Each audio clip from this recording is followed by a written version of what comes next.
Mid-season patch. Overwatch 2 retail patch notes.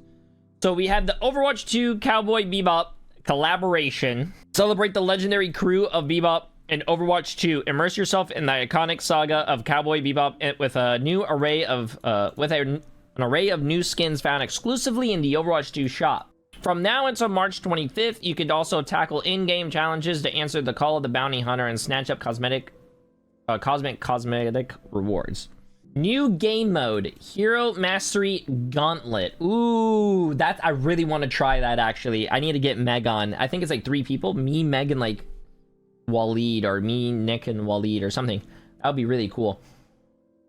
Hero Mastery Gauntlet is a new co-op mode where players can work together to protect towers from enemy bots. Collect energy and buy powerful upgrades to survive all 10 rounds. Focus on your skills to earn high scores and compete on the leaderboards. Are you ready to enter the gauntlet? That would be really cool if you could go past 10 rounds. Like 10 rounds and then you win, and then that's like, oh, okay, cool, you won, and then blah, blah, blah.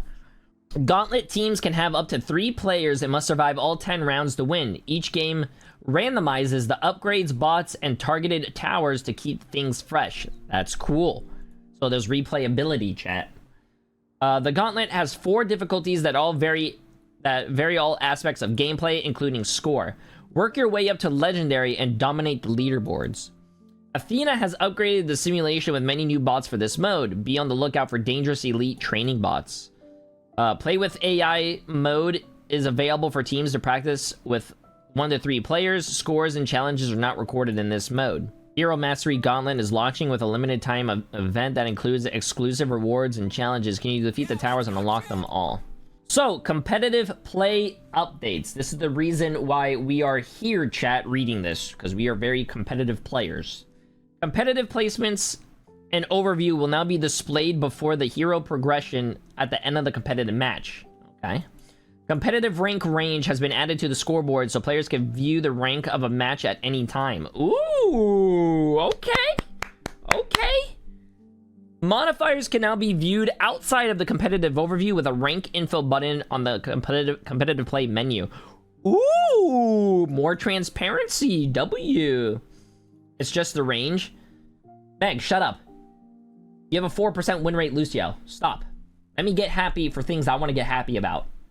A new modifier called Demotion Protection has been added to competitive overview to notify players that if they lose another game, they will be demoted to the next lowest division. That's cool. W. Hero updates. Developer comments. This patch is focused on the fine-tuning of the systematic hero changes made in Season 9. In addition, we're adjusting individual abilities to make them feel more impactful due to heroes having larger hero pools. I don't like the Doomfist buff. No offense, we just saw a Doomfist player go 84 kills and 42,000 damage. I don't think we should have buffed Doom. Projectile size updates. Global projectile size modifier for travel time projectiles with a speed greater than 50 meters per second reduced from 0.1 to 0.075 meters. We are decreasing the size of the fastest travel time projectiles because it reduces the frequency of these projectiles failing to headshot due to hitting the enemy's chest hitbox volume first. That's actually pretty cool. Okay. Roll passive. Heal reduction applied by damage roll passive lowered from 20 to 15%, chat. The damage roll passive reduces the potency of in-combat healing and helps equalize the effectiveness between burst and damage over time. Nevertheless, we are going to experiment with a lower value to relieve some of the pressure on tank and support rolls. No, you shouldn't relieve pressure on support rolls because supports should be doing their job, which is healing. You should be focused on healing instead of doing DPS, so fucking heal. Do your job. We'll be keeping a close eye on this change as we want healing reduction to still be noticeable. Other hero updates. Added a new UI element above the player's first-person health bar to show all active healing statuses, anti-heal, amplified healing, and reduced healing. So our first change here so far, chat, I'll buff it so you guys can see it because I know a lot of you guys are probably blind like me. We have tank. Minimum damage increase from 15 to 50 damage on his Meteor Strike, his ultimate ability. I don't think he needed a buff, but you know, I think that's a good probably life change, I guess. 15 damage, I think, for an ultimate ability is kind of whack.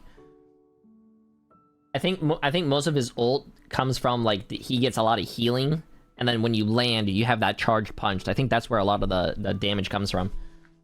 Okay, Maga. Developer comments: we are changing Cardiac Overdrive to make it more forgiving when used for yourself, especially when Maga is low health. His overrun stomp damage increased from 45 to 60 damage. Cardiac Overdrive duration reduced from 5 to 4 seconds. Okay, so they're reducing the whole duration by a second, and are also reducing the cooldown from 12 to 10 seconds, chat. And Cardiac Overdrive now fills his passive overhealth by 100. Wait, was that always in the game? Maga might be strong now. The next thing that we have for tank is Orisa. Terra Surge, which is the ultimate ability.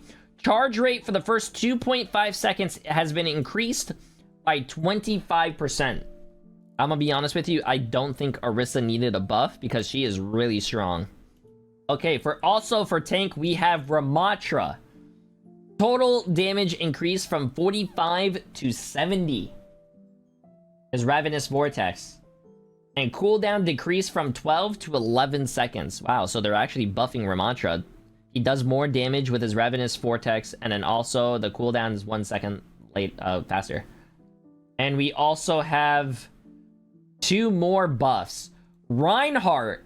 Armor increased from 275 to 300.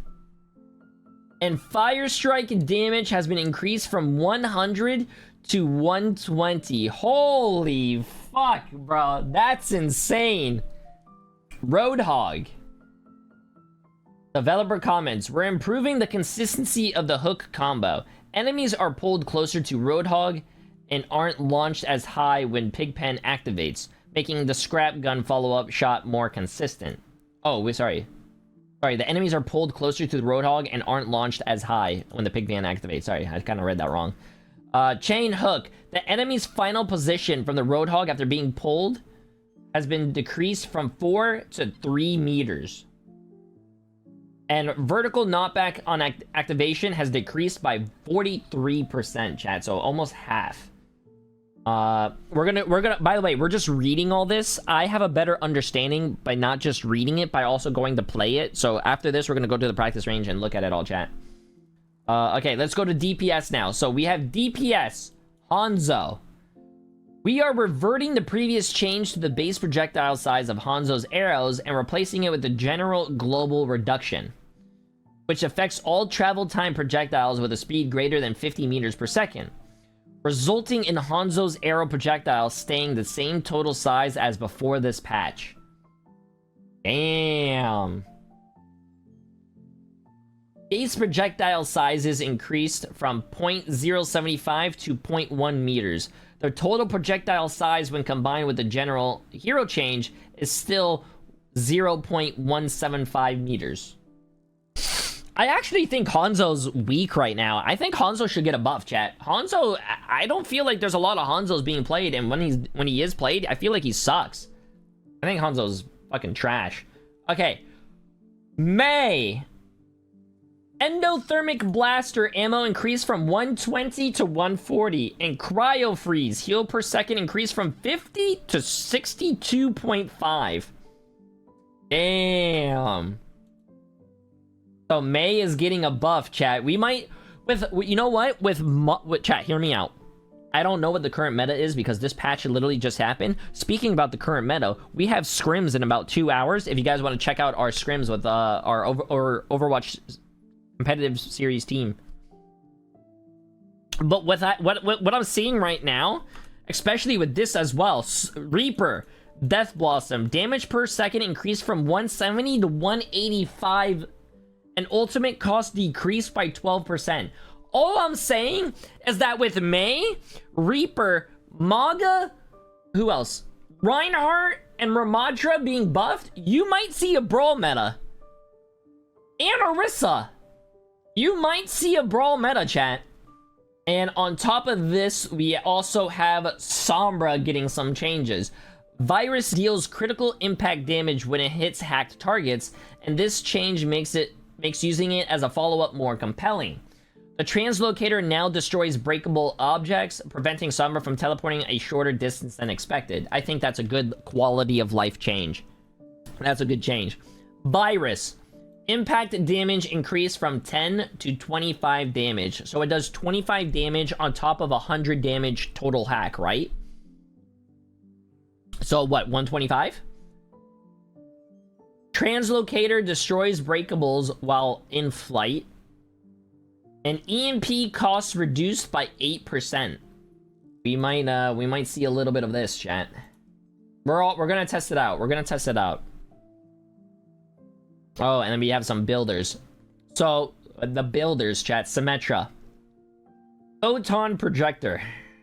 Primary fire damage per second increased from 60 to 65, scaling with each stage. The new maximum damage per second is 195. So when you get a level 3 beam, a level 3 beam will do 195 damage per second. Which, if I'm not mistaken, that's more damage than Zarya being at 100% energy. Zarya at 100% energy does 190 damage per second. Symmetra does 195. Sentry turret health has been increased from 30 to 50 health. So, that being said, I don't think you can melee a sentry turret anymore, chat. Melee does what, 40 damage now? You cannot melee a sentry turret, which I think is a little weird. I think the sentry turret health should be like 40. Not 50, I think it should be 40, so you can still melee it. It's consistency. Before the buffs, you could melee a turret and destroy it. Now you can't destroy a turret with a melee. That doesn't make any sense. It should be 40. Damage per second increased from 25 to 30. That is crazy, dude. That is fucking crazy. Teleporter.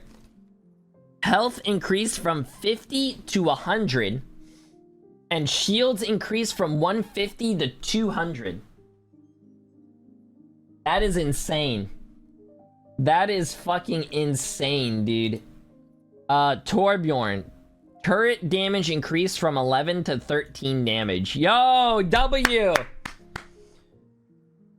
We got a fucking Tor buff. But I don't know how I feel about the Symmetra buffs, chat. I don't think they should buff Symmetra to make her viable. I think they should just kill off the character and let her die. Chat, thoughts? The only time you use Symmetra is when you're playing Koth and you gotta put down a teleporter so your team can get the point faster. Sorry, all the Sim players out there, L. And now we are gone to... Wait, that's a... Wait, what's Blizzard doing? They have a typo. Why does this say support? It's supposed to be healer. Anyways. Onto the healers, chat. We have Ana. Explosion damage and healing received. From 60 to 90. So the damage and healing has been buffed by 30. That's crazy, bro. That is insane. Brig. Repair pack. Cooldown reduced from 6 to 5 seconds. And her rally is reduced by 8%. So we might be seeing a lot more Brig, chat. Alari. We are adjusting the firing, what do you call it? Adjusting the solar rifle, making it more responsive to the use and increasing the damage per second, but not the burst damage. Sorry. Primary fire recovery time reduced from 0.3 to 0.2 seconds. And maximum charge reduced from 0.7 to 0.65. They're actually buffing Alari a lot. I know Alari just recently got buffs in the beginning of the season. Lifeweaver. We're increasing the burst potential of the Heal Blossom to reinforce Lifeweaver's role as a high healing... throughput?